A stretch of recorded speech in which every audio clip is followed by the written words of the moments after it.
all the other side, they're talking about how powerful you are and you got to do a lot more weightlifting or something.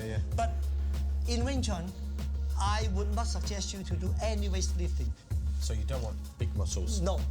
The better is small muscles. Not small muscles, but I don't have this kind of muscles, okay? But here, the lats. we develop the back muscle, and also we develop all this kind of extension. We practice the extension.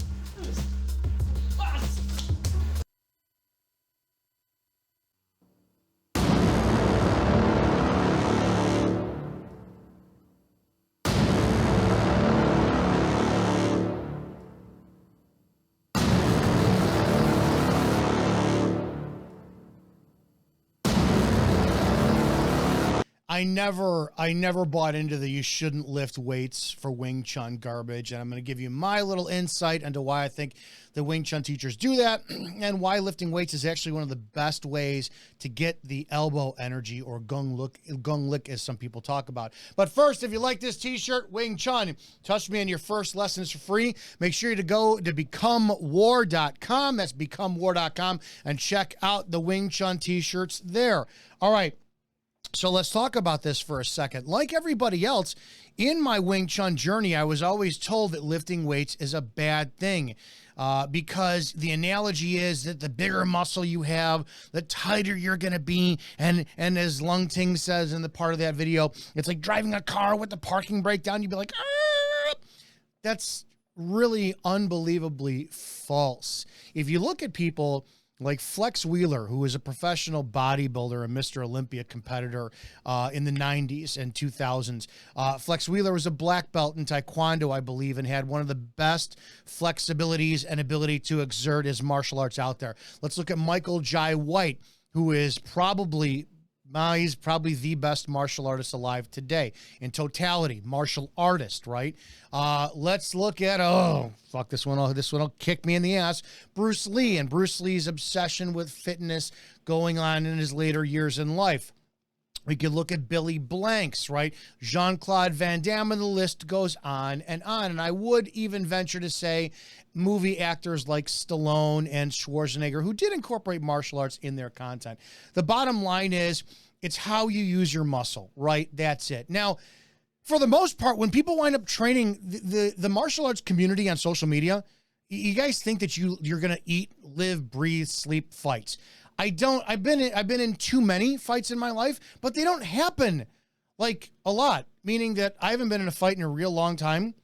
So that's a good thing, but I am me all the time. So I don't want to be fat and relaxed or skinny and non-musculature. I want to look good. I want to feel good. It is an ego thing, right? I want to go to the gym and I want to put up big weights and have people look and be like, damn, that guy's an old man. He's still strong. Or I walk and I've got the sleeve stretchers on and people are like, holy, it's an ego thing. It's 100% ego thing. There is some health benefits to it with the style that I lift with. I don't lift, like I don't do calisthenics. I don't do CrossFit. I lift weights, heavy weights, and it is ego, but it also is keeping bones dense, muscle protecting bones, and function. And there's some drawbacks to it, right, as well, too, and I'll talk about that as going on. But I want to talk about one of the best ways to gain elbow energy in Wing Chun by lifting weights. All right, so this is a theory I have when it comes to martial arts teachers telling students you shouldn't lift weights, and I don't think they realize they're doing it. They're keeping their students at a disadvantage, so the students will never say, oh, look, you've got 10 years on me and I've got 2 years on you, but because I'm stronger, I'm denser, I have bigger muscle, it's harder for you to deal with me versus it would be a weaker student. All things being equal, skilled mass on skilled mass will always win, meaning that if it comes down to another student and he or she and I were training, well, let's say he and he, because females are physically different than men biologically with musculature, bone leverage, and all that. It just is what it is. It's a fact.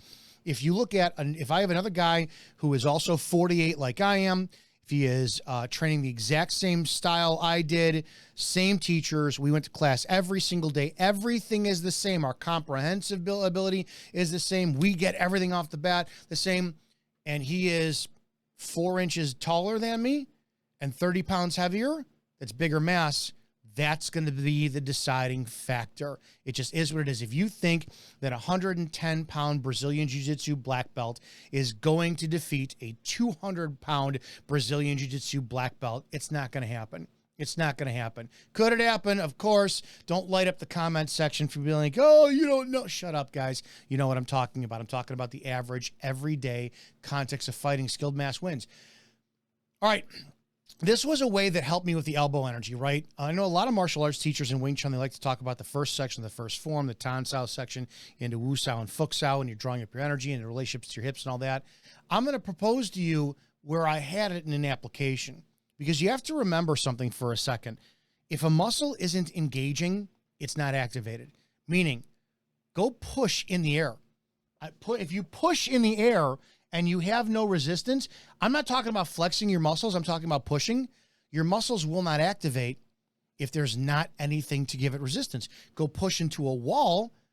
That's isometric tension.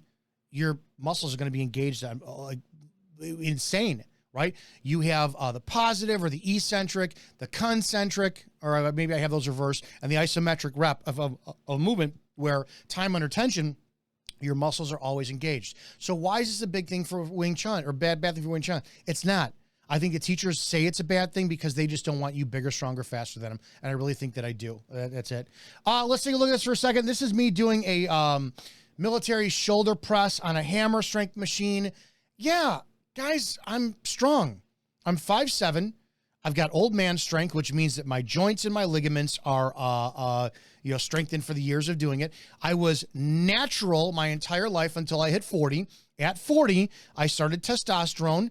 I've never gone over, we'll talk about this in greater depth in other videos. I don't do blasting testosterone. I do a TRT dose on testosterone. I've been transparent about everything I've done, and I've actually talked about it more. But I've always been strong. I have a video of me somewhere at 37 years old, weighing 160 pounds, doing a wide grip hammer strength with 5 plates on each side for 3 reps.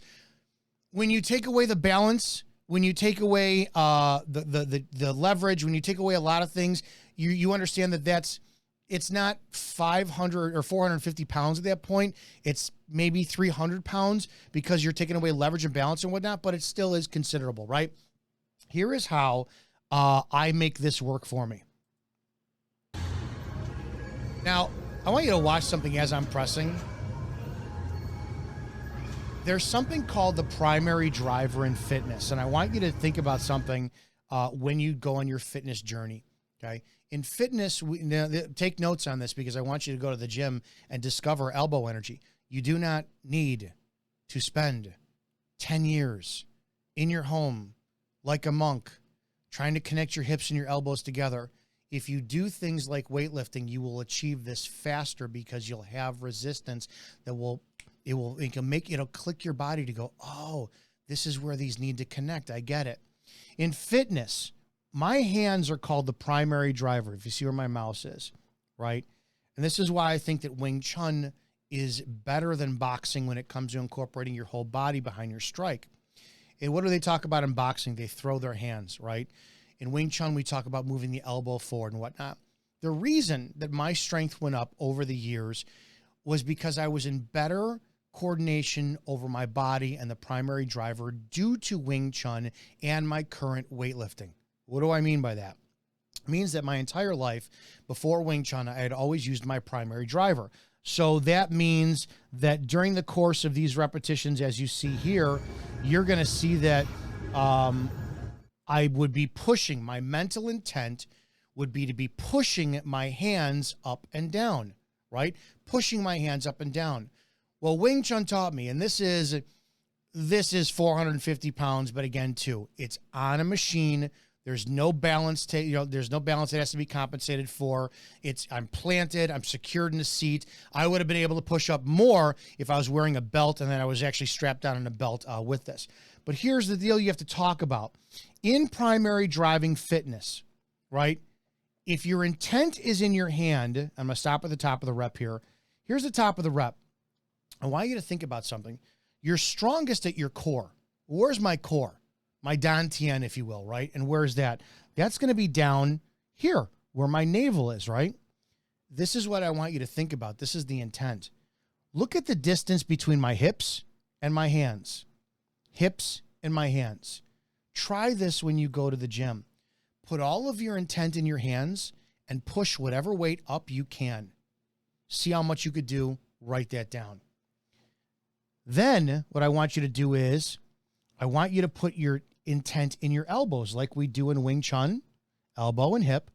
Look at the distance. Is it a shorter distance between my hip and my elbow or my hip and my hand? It's a shorter distance between my hip and my elbow, right? We know this when we talk about the Wing Chun punch. When you switch the context and the intent, when you put the intent in your elbow and you start driving up, you're going to compensate by getting your elbows closer into you. You'll connect up your hips and your elbows together. Your hands, you'll just get bone alignment. So the pressure of where this weight goes in, you'll get proper structure. This is proper structure. If you look at the weight is going into the palm of my hand where the bones, the wrist winds up aligning with the radius and the ulna. It's not going into the middle of my hand. That's why I personally do a false grip on a lot of things I can control because it's aligned there. Once it's planted in there and the weight is seated, I then put the intent in my elbow. I dig my elbows to my hips and I drive it up. I just drive it up. That's all that I do. And the same thing is with the pulling movement when you wind up pulling with your hand versus winding up pulling with your elbows. Telling you, if you want to get the Wing Chun elbow energy, this is the way to do it. And it worked for me, right? Anybody who's ever cheese out with me knows I have great elbow strength and forwarding energy because of this. Because I know when I'm doing this movement, you have to look at it too. If I've got this, right, and I'm pushing up and it's a secure 450 pounds, even in this, you could see me move a little bit. My spinal alignment is off. But again, the weight has to come through my hands, into my elbow, and to prevent this from collapsing, it's got to go into my spine, into my hips, seated, and then down into the ground. That's why my feet are planted the way it is. Anybody who says you shouldn't lift weights for Wing Chun has no idea what they're talking about. And they should 100%. Their game would change drastically. So if you're going to wind up doing Wing Chun and you want to improve your elbow energy, I 100% absolutely suggest you wind up trying lifting weights. Focus on the primary driver from your hand being in your elbow. That's how boxers, they throw hands. We throw elbows going forward. And you're going to connect that up to your hips, through your dantian, plant it through your feet, and watch the weights go up and how much easier it is because you're connecting your body properly. Lifting weights, fitness, bodybuilding, powerlifting, CrossFit, I don't care what it is. Use your body, man. Get it stronger, get it faster, get it quicker. Become a brute and watch your martial arts skill sail. Guys, I hope you enjoy this. Share this, comment below. Let me know what you think, and I'll see you guys in the next video.